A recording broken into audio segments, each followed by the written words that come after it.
Hello, and welcome to Decarbonize, the clean energy podcast from Fresh Energy. Fresh Energy is a Minnesota nonprofit working to speed our state's transition to a clean energy economy. My name is Jo Olson. I'm the Senior Director of Communication and Engagement here at Fresh Energy, and also your host for today. I'm excited to be joined by Fresh Energy's Executive Director, Michael Noble, and Anna Johnson, Senior Associate on our Public Affairs team. Welcome. Thanks, Jo. Hey, Hi, Michael. Jo. Hi, Anna. This is so much fun. Yeah, happy to be here. Well, thank you both for being here. And for our listeners, we are here today because the 2023 session of the Minnesota Legislature is nearly upon us, and there's a lot to talk about. Minnesota is in a really unique situation this year where the House, the Senate, and the governorship are all controlled by one party. In addition to that, we have a budget surplus. Bonding and budget proposals are on the table, and Minnesota agencies are already writing and submitting plans for spending dollars allocated to Minnesota in the Infrastructure Investment and Jobs Act, also known as EJA, as well as the Inflation Reduction Act, also known as the IRA or IRA. And there's a ton more happening too. And today we're going to talk about it all, or close to it all. Our plan is to take the next 45 minutes or so of this podcast to dig in a little deeper into our expectations and hopes for a session. So before we start discussing the 2023 session here in Minnesota, let's hop in the Wayback Machine and talk about the past 12 months because a few things have happened. The 2022 Minnesota legislative session was not as productive for clean energy and climate as we had hoped it would be. But some serious federal action happened with EJA and the IRA, which I both already mentioned. Michael and Anna, can you give us the 5-minute rundown on how federal action will impact Minnesota's 2023 legislative session, which, just so our listeners know, starts on January 3rd. Anna, why don't you give us the details on EJA, and Michael, you can talk about the IRA. Anna, kick us off. Yeah, thanks, Jo. Well, a lot to talk about here. So in mid-November of 2021, President Biden signed into law the Bipartisan Infrastructure Investment and Jobs Act, colloquially known as the Infrastructure Bill or Bipartisan Infrastructure Law. And because of IIJA, there are already significant funds heading to Minnesota for things like electric vehicles, public transit, weatherization assistance, transmission and grid upgrades, coal plant community transition, and more. So a lot of really, really good, important stuff and a lot of really needed investment and some real bread and butter type of projects. However, in order for Minnesota to access some of these funds, some of them are formula funds and some of them require matching dollars from the state. And that was a hang up at the legislature last year, allocating those matching funds that are a little bit discretionary. So although there was a deal reached among the Energy and Commerce committees last year to put up matching funds, that bill was held up by other more global negotiations among leadership, and no dollars were set aside for the EJA matching funds last year. So we really, really have to get that done this year, and it would be great to get it done early because applications for Q1 are going to be coming up, and we want to be able to make sure Minnesota is ready to submit those funding requests.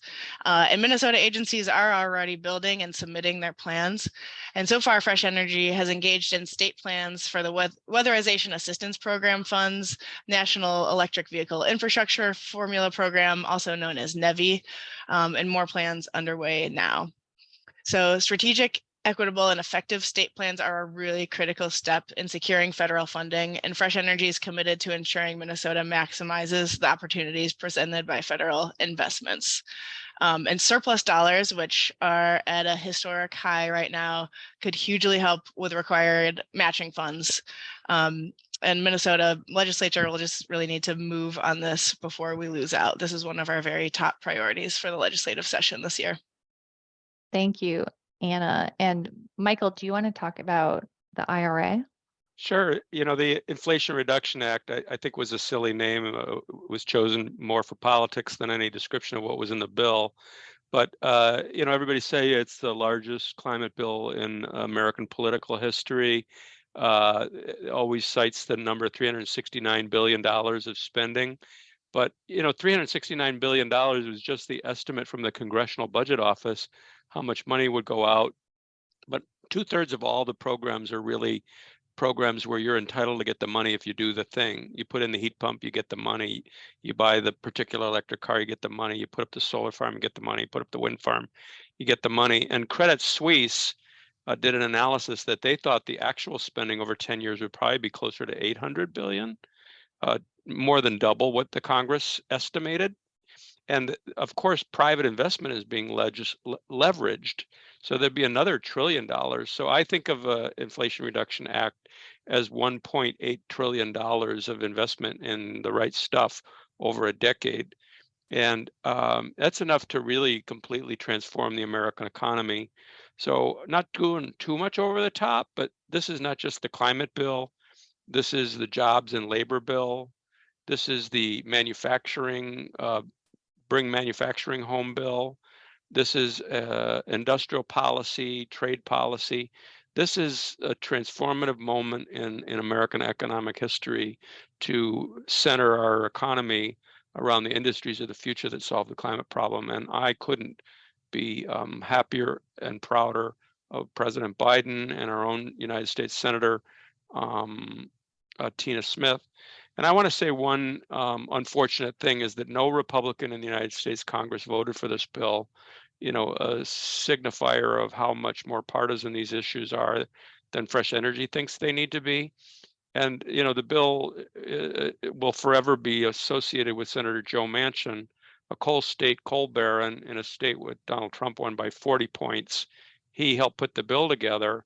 And yet no suburban moderate Republican in a suburb of Atlanta or Philadelphia or Phoenix or New York or anywhere in California, no moderate Republican brought themselves to vote for climate legislation. That is very, very unfortunate that climate is still partisan. So big opportunity. And Minnesota has to step up to capture these dollars. We're above average. We don't want to just get our fair share. We want to get way more than our fair share. And, because these programs are uncapped, there's really unlimited opportunity. And we'll be talking to committee chairs in both the House and the Senate and to the governor's office.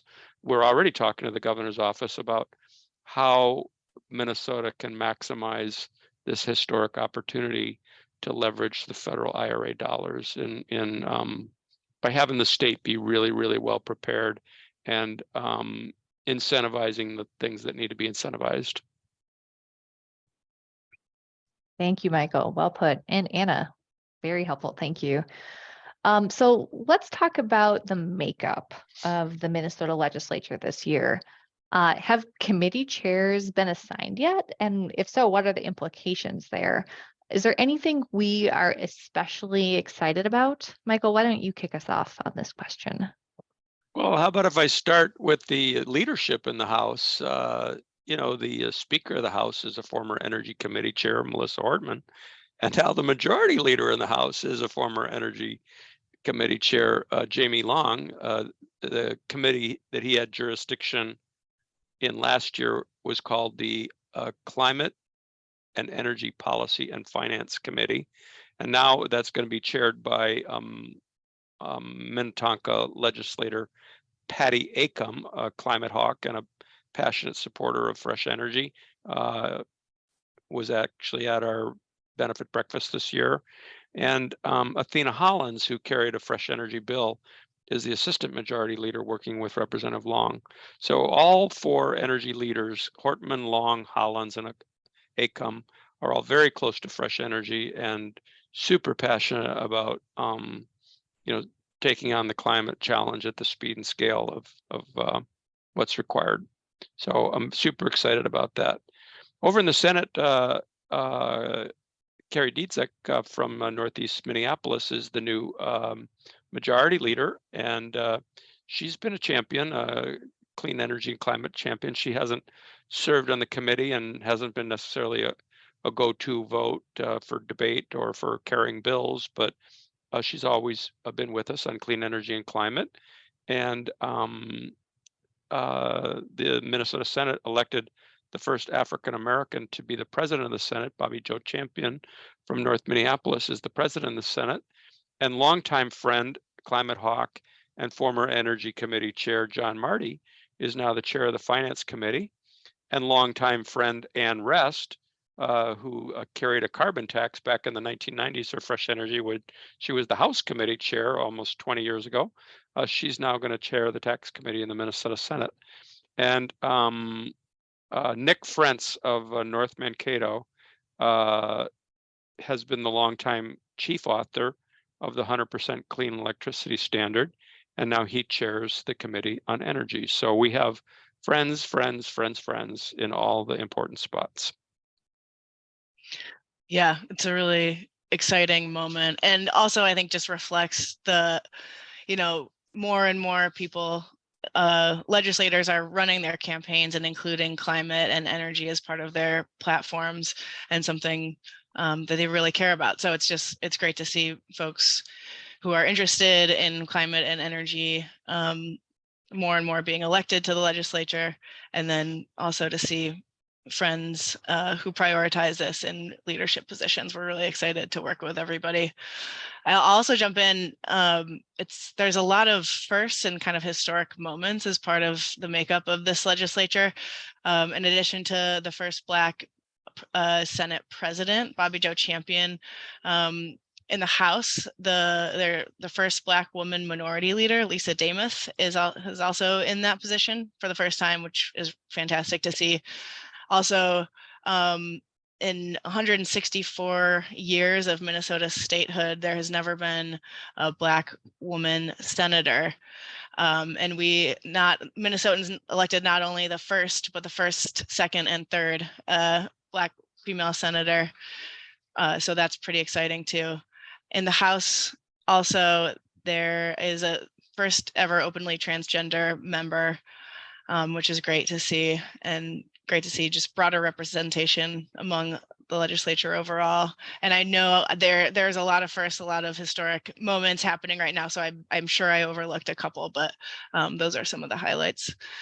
Also add too that we're really excited about Governor Walz's climate action plan, and we'll be really focused on making sure that plan, which took about a year to write, comes into fruition. That included broad stakeholder input on several different working groups like clean transportation, climate smart natural and working lands, resilient communities, clean energy and efficient buildings, healthy lives and communities, and a clean economy. Fresh Energy staff worked closely with the administration and those working groups. And now that we have a plan, we got to make sure we stick to it. And the Minnesota Legislature has a role to play in bringing that plan and making it into law. Thank you, Anna and Michael. So I know that we're anticipating, infused into all policy debates that are going to be happening at the legislature, including budgeting, which also needs to happen this year, there will be the hot button issue of Minnesota's $17.6 billion budget surplus. That number just went up. It was in the news, I think, a couple of weeks ago. So I'm going to say it again, $17.6 billion budget surplus. And there's a lot of conversation about how that amount of money should be spent.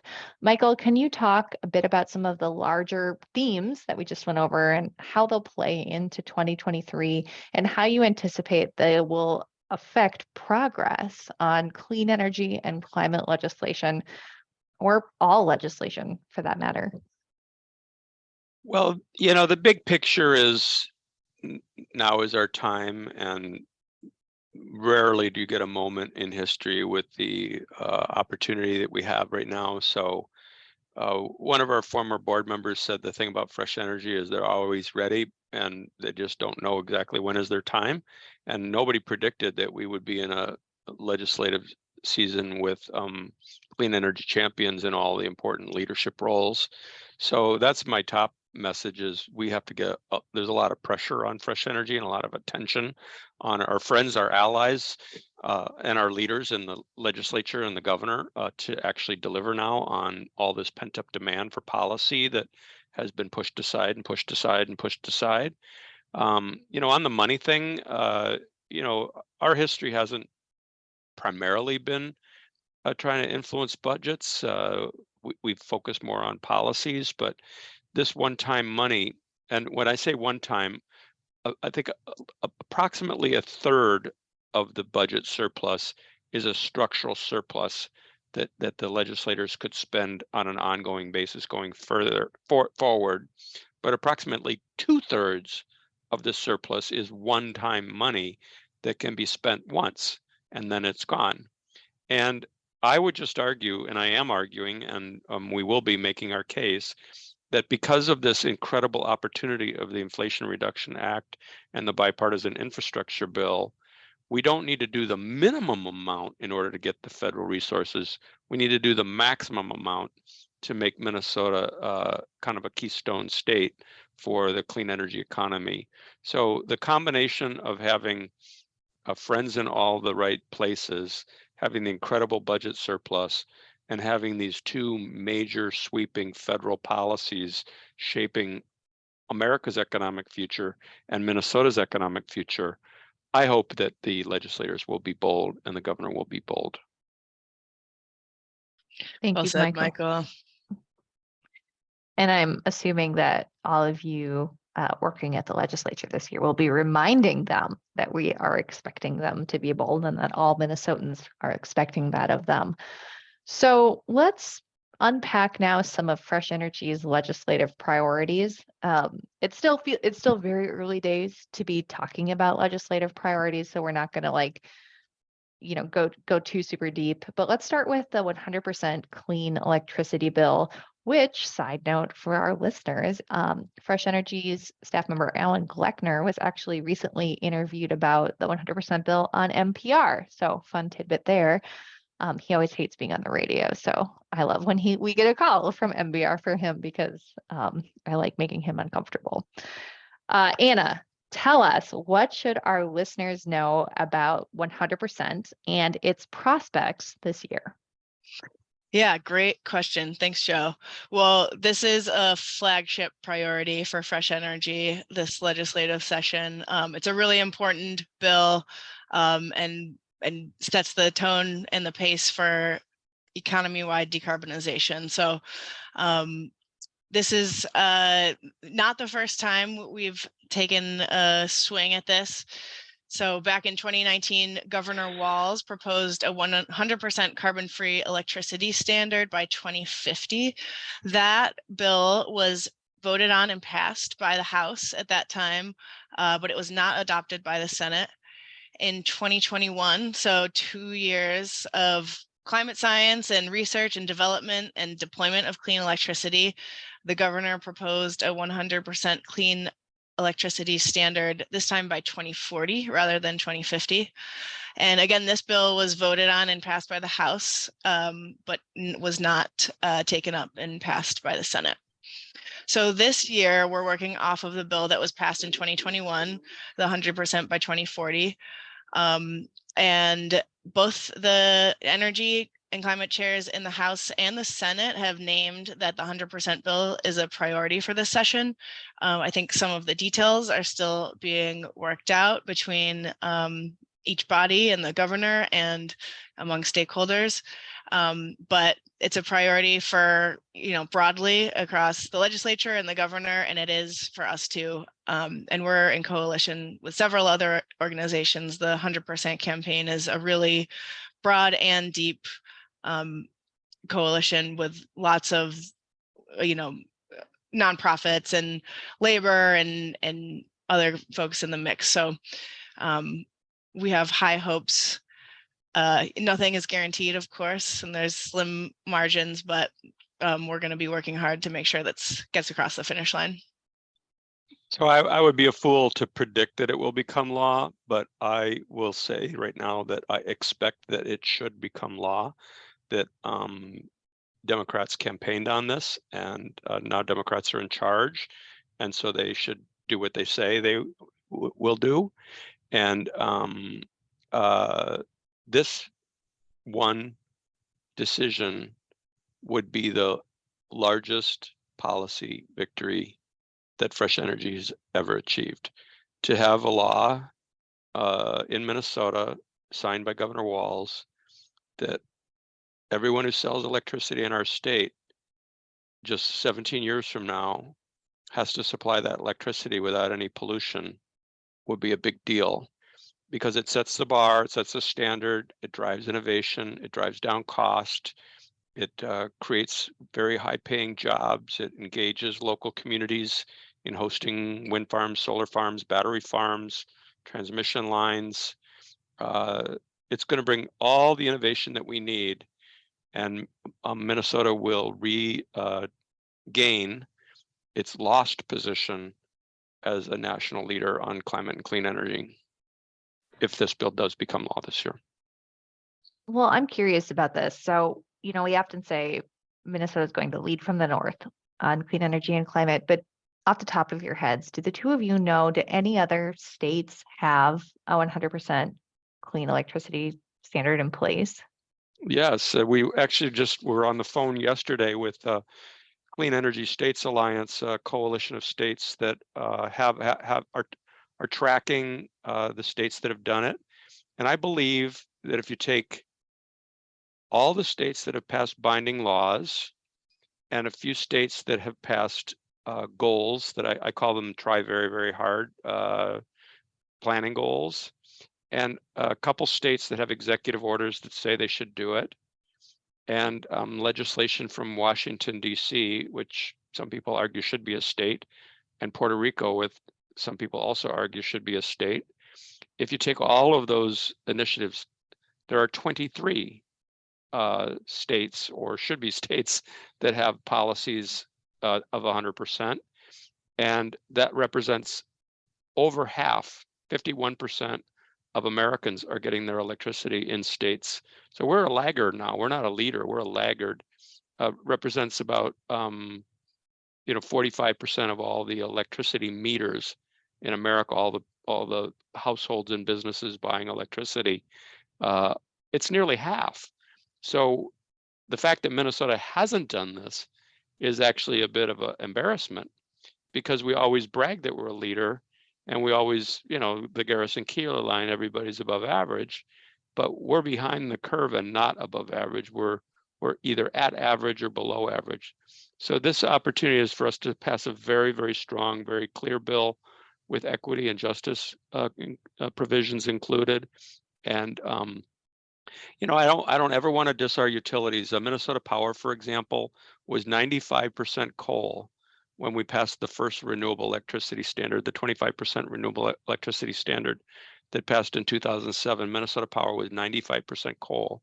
And in the last resource plan that was approved on a 5-0 vote, with Fresh Energy leading the advocacy community at the Minnesota Public Utilities Commission, Minnesota Power is now promising to be 70% wind and solar and hydro and batteries just like 5-6 years from now. So our utilities are doing a great job. And the argument against the standard is, well, why do you have to pass a law saying they're doing it if they're doing such a great job? And the answer is to set the bar that very high, carbon-free by 2040 is what is going to drive the speed and scale and the innovation that we need. 80% by 2037 just isn't going to cut it. We have to have the bar high and in law so the utilities can innovate and excel as they are. Thank you, Michael. And I think you get some serious extra credit for that answer, because you didn't know the question was coming. So well done. That was a fabulous answer. And I can't believe you knew all those stats off the top of your head, but hey, that's your job. I was texting them to the president of Great River Energy just last week, and I remember the numbers. It was 51% of the people in America already are living in one of these places, and 46% of the electric meters. So about half. Fabulous. About half have already done this. Thank you, Michael. Okay, so moving on from 100%. I know we've already talked a little bit about EJA or IIJA and the IRA earlier in this podcast, but getting those required dollars set aside for matching grants is actually like a huge priority for fresh energy. And like I mentioned before, a carryover from last year on the Egypt front. So Michael, we already touched on this, but can you just like drive home one more time how these matching dollars are so important? Yeah, well, the federal money's coming or in a bunch of different buckets. There's monies you're entitled to that just come because you're a state. There's money you can get if you match it, and the matches are maybe, $1 of state appropriation gets $5. My favorite example didn't happen last year is if we put up $13 million for high-speed car charging, we could get, I think, $67 or $68 million for high-speed car charging, but we get zero if we don't put up 13. So it's just absolutely obvious we have to do that. But the third category, which I tried to allude to, is let's look through all the bills and let's compete for every opportunity, and let's have the deep employee benches at the Economic Development and Commerce and the Public Utilities Commission and the agencies that can help local government compete. Let's have local government be well resourced so it can bring dollars in the community. There's the money that we absolutely have to get on the table in order to get things that we're entitled to, but there's also money that we should debate. How can we get more than our fair share? And that's what I'm really, really interested in, is how can we get more than our fair share? How can Minnesota get back its position that it once had, where we were one of the very top states in America on clean energy and climate solutions? Yeah, and just to add on to that, cities, municipalities, counties, they tend to work with pretty narrow budgets and are very efficiently staffed. Their staff wear a lot of hats and work really hard, and they don't have a ton of extra capacity and time to add on applying for federal funding onto their already full portfolios. So it's all the more reason why we need to be putting up funds for matching dollars, is to provide this technical staff assistance to cities, counties, municipalities, other areas that would really, really benefit from projects, but just don't have the capacity to add this onto their plate. So just really an important opportunity to be able to take advantage of these funds. Well, and we do often say that communities are on the front lines of the fight against climate change, and making sure they're resourced is just so crucial. So Anna, I've got another question for you if you're ready. Another long-standing priority for fresh energy always is transportation. So we know that transportation is the largest source of greenhouse gas emissions in Minnesota. So Anna, what are some things that Fresh Energy is thinking about this session that will work to reduce this just gigantic source of emissions for our state? Yeah, thanks, Joe. Well, in addition to the NEVI plan and the matching funds that we've been talking about, there's a lot of opportunity in the transportation space. Electrifying transportation is a crucial strategy for driving down emissions. Like you said, about a quarter of emissions economy-wide come from transportation, and they're actually going in the wrong direction. Their emissions from transportation are going up when they need to be going down. Fresh Energy is part of the Drive Electric Coalition, which includes industry partners and other stakeholders. In that coalition and beyond, we're thinking about multi-pronged strategies for advancing electrification. Fresh Energy is interested in opportunities to explore mode shifting and reducing vehicle miles traveled, as well as things like electric buses and school buses that might include or complement electrification work. Electric school buses are such a wonderful technology. Kids are really, really sensitive to chemicals that are burned in diesel, and school buses are a really great way to support public health and reduce exposure to kids. You get a lot of bang for your buck and get to support our young folks in that. And all of these things require adequate investment in transportation expansion and funding. So that is also high on our list this session. Thanks, Anna. Okay, Michael, this question's for you. So in the past few weeks, Fresh Energy, if folks haven't heard yet, we launched a new industry department at Fresh Energy. And the goal of that department will be to take on emissions in industry and agriculture. So this program is led by Craig McDonald, who's new to Fresh Energy, and he came to us from the Minnesota Pollution Control Agency, where he was assistant commissioner. So, Michael, what do you see on the horizon this session in the industry space? Acknowledging too that this is a time of huge opportunity nationally for industrial decarbonization. Yeah, it's a very, very exciting time. Now that it's clear the direction of decarbonizing our electric power grid, and we're having active debate about zero emissions from electricity. And now that we're embracing this concept of electrify everything we can, and we're focused on electrifying transportation, electrifying buildings, a lot of attention in America, a lot of attention in philanthropy, a lot of attention at Fresh Energy is shifting to the industrial sector.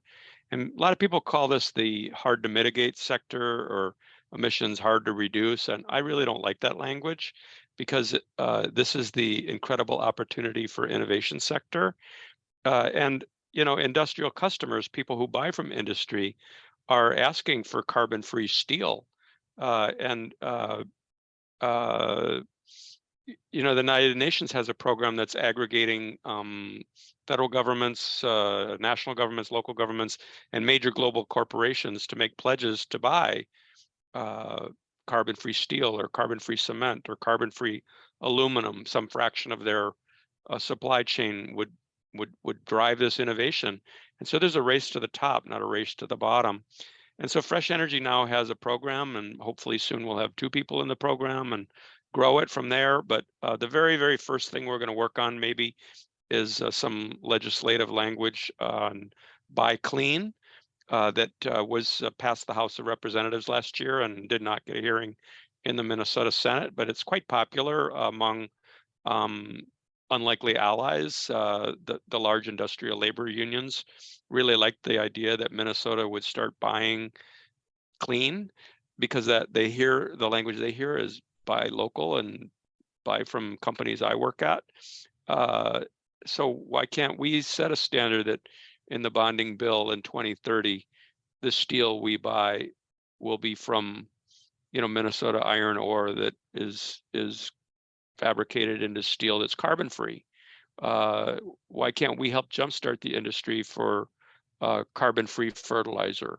Fertilizer is one of the highest and most obvious uses for hydrogen. And you hear a lot of buzz about the hydrogen economy, but it's a mixed bag of really, really smart and obvious things that we absolutely have to do, and really, really dumb things that are ridiculous and we should never do. And fertilizer is the smartest, most obvious opportunity.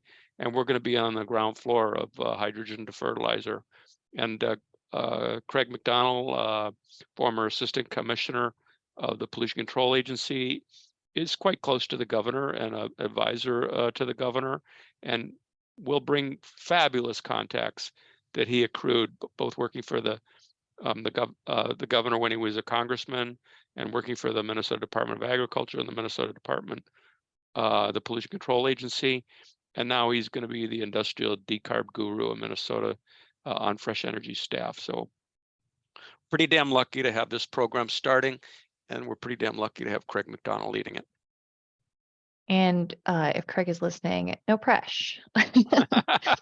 Yeah, all eyes on Craig McDonald. Spotlight's on you, bro. Well, so finally, my closing question for you both today. I would be remiss if I didn't talk about our amazing team who's going to be showing up at the Capitol this year. So alongside our deep bench of policy experts who regularly get called up to testify on an ad hoc basis, Anna, could you talk a bit about our 2023 Public Affairs Dream Team? Sure. Thanks, Joe. Love that name for us. Well, yes, I'm always happy to talk about my fantastic colleagues. I feel so lucky to work with them. They're all extremely talented. We're headed up by Justin Fay, our public affairs director, and he's been working in and around the Capitol. I don't know how many years, but at least 10 or 12, maybe 14. I don't know. He's very well respected up there, and a great leader on our team. We also work with John Burns, who is our contract lobbyist. We've been working with John Burns since 2000. Michael, was it 2009? 9. Mm-hmm. John was a Republican House member who was on the conference committee for the Next Generation Energy Act in 2007. So he's got a really important experience under his belt, and just a lovely guy to work with. Also a volunteer firefighter. We have Bryn Cias on our team for the first time. She is working to do some direct action campaigning. So you might hear from her, get a text from her asking you to contact your legislator this legislative session for the first time. That's new capacity that we haven't had before. So we're excited to activate her. We are also hiring for the first time a session only position. Sally Bauer will be joining us, and we're really excited to bring her into the fold, and have her be an important team member. And then, as always, J. Drake Hamilton is an important member of our public affairs team and a very frequent testifier at the Minnesota Legislature. And finally, our Capital Pathways intern. We host Capital Pathways interns every year since the program began through the Citizens League. It's a wonderful program. We're lucky to be able to participate in it. The program places BIPOC students, undergrad students, with organizations who have a presence at the Capitol, and provide an internship experience for folks who are just interested in the legislative process, to get their feet wet and see what it's like, and to make connections and see how the process works. So we're always happy to work with those students. We're working with someone named Anjali Mupidi this year, and excited to work with them. And yeah, it's going to be a good, busy, fun session, and we'll be back in person for the first time since March of 2020. So I'm excited to walk around the Capitol and get to meet people face to face. Joe, I wonder if you noticed the one name that wasn't mentioned. The incredible Anna Johnson is a really, really pivotal person on the public affairs team, and she never mentioned herself. Hear, Well, hear. thanks, Michael. Anna, how many years has it been for you now? This will be my 5th session with Fresh Energy, and I was a page in the House of Representatives back in 2015, and interned with Senator Dibble in what was that? Must have been 2018. And I also should mention, we're so excited. Senator Dibble is the chair of the Transportation Committee in the Senate, and he's in the Senate. Yes, sorry, Transportation. He's extremely seasoned, really knows his stuff, transit expert. And we also have him back on the Energy and Climate Committee in the Senate too. So we're excited to continue working with him as an ally and just a really, really knowledgeable legislator. And I also want to say one thing about John Burns, our contract lobbyist. Actually, 2 things, just in case he's listening. I intend to embarrass him as well. Checking my Wayback Machine in my memory banks, it was 2013 that he came on, not 2009. And when Anna asked me, caught me off guard, but 2013 he came on. And he was a former member of the House Republican Caucus, and he was on Governor Tim Pawlenty's staff. And I remember during the 2007 legislative session, which I fondly refer to as the year we ran the table, freshman House member John Burns from Wayzata was chosen by Speaker Margaret Anderson Kelleher to be the member of the conference committee to negotiate the energy bill with the Senate. So that's a lot of inside baseball, but conference committee is when you have a difference of opinion, what's in the Senate bill, what's in the House bill. You put together a committee of representatives from each side and then they hash it out. And of course, it's dominated by the majority party, but you want to oftentimes have representation from the minority party. So John was in the minority, a House Republican, and Margaret Anderson Kelleher asked him to be her negotiator with the Senate. And so I got a chance early in my, well, it wasn't really my career, but early in John's career, I got a chance to brief him on all the different provisions in the House bill that he needed to advocate for with the senators. So he was a very key person in Minnesota history, a Republican leader in the House of Representatives who had direct access to Governor Pawlenty, who signed all those bills into law, proving that these issues are not partisan. Yet the oil industry over the last 15 years has absolutely succeeded in making them partisan. That's the problem. It's not that we're not as good as we used to be. It's not that people like John Burns don't exist in the Republican Party. It's that the oil industry has a headlock on politics, and you cannot run for office in America as a Republican and say you're going to solve climate, because they will drum you out of office. That is a fact. And that sounds partisan, but I'm basically complimenting the Koch brothers and ExxonMobil for their effective 20-year strategy to take over a political party as the anti-climate, we don't do anything on climate or we get in trouble party. Well, thank you, Michael. Some extra insight there. And for our listeners, I don't know if you noticed, but I sure did. We were talking about Anna, and then Anna adeptly changed the subject to beloved Senator Scott Dibble. So, Anna, we love you. Thank you for all that you do. We're so excited to have you leading for us at the Capitol this year, and we are going to talk about you, whether you like it or not. Oh, thank you, Joe. Appreciate that. Well, I think that's a wrap. We have talked about a lot today. So thank you, Michael and Anna, for giving our listeners some insight into what's coming up this legislative session and what it's going to look like or could look like for clean energy and climate in Minnesota. So thank you both for being here. I really appreciate it.